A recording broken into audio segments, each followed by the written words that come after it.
யோகத்தில் 8 விதமான சமாதி இருக்குதுன்னு சொல்லுவோம்.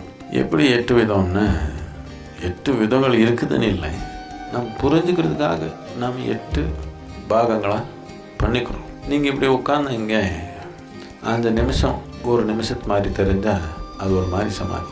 1 மணி நேரம் ஒரு நிமிஷத்து மாதிரி தெரிஞ்சால் அது இன்னொரு மாதிரி சமாதி.